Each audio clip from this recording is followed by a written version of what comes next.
Yes, tukwaniriza ku mukutu gwaffe omuganzi okumanyikiddwa nga Uganda Mukamooli amanya neduba sipita ntambi kimso Rich Boy Maxud Junior muganda wange olibaddemu okuba nti osubscribe nga tuba tutambula ffenna mpolampola ne tuba nti tukwatagana ffenna nooba nti weekumira mu kumanya n'okuba nti obeerawo omu ku abo abamanyi mu Uganda.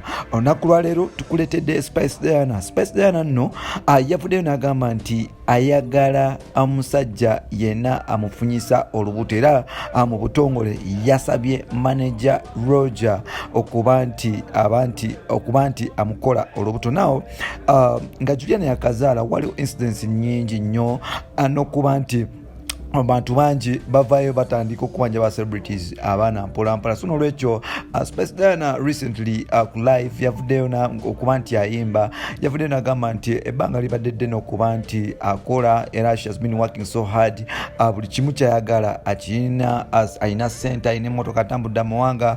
So nolwekyo alina ekintu ekimubanja nti abasajja bangi bazze bamwagaddeko, abamu ne bagenda, abamu basigaddewo, naye ate abali serious ku bo be batono nnyo. Spice Diana avuddeyo n'ajoga abasajja b'e Uganda n'abagamba nti abasajja bonna abazze bamwebakako tebalina kye bamukolako okuggyako kuba nti bamala ne bagwa wansi, ye n'asigala ng'akyasitandinga. So nolwekyo Spice Diana mukulwajja n'okungi yavuddeyo n'agamba nti n'asaba maneja we amanyikiddwa nga Roger Rubega okuba nti bambi amutaasa n'aba nti amukola olubuto. Spice Diana agamba nti kyekiseera okuba nti abeera n'omwana, kyekiseera okuba nti naye ayitibwa maama, kyekiseera okuba nti naye abeera a real mother because like bubaana bangi abali ku street abazaala nga tebalina yadde ekikumi naye nga bazaala ne bakuza abaana baabwe ne balivinga happy life. So nolwekyo atalaba nsonga lwaki ye asigala nga ali mu bwomu bwati bwa namunigina. So nolwekyo yavuddeyo n'agamba manager Roger n'amugamba Anzaalemu Omwaana, n'amugamba nti bw'oba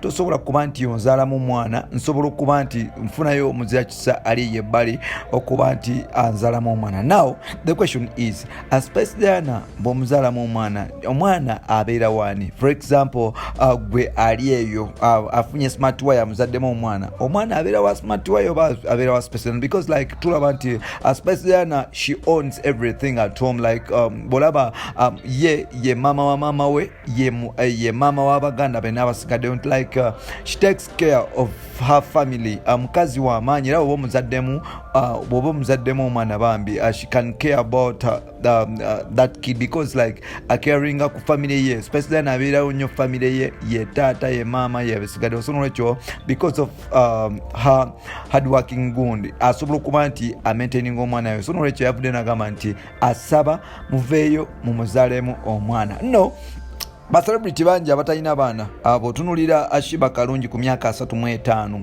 plus.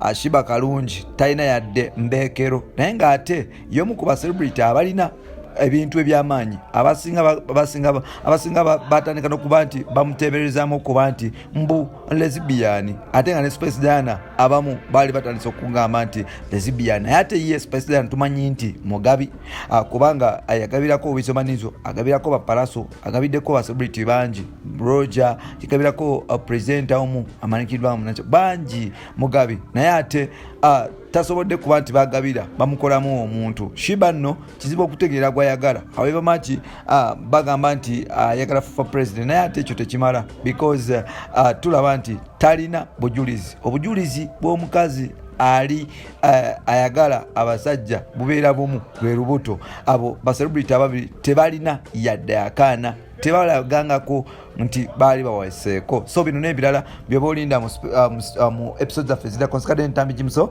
tusigale nga tutambula mpolampola, asigala nga otufollowinga, tujja kuba nti tukwatagana mpolampola. Bye bye.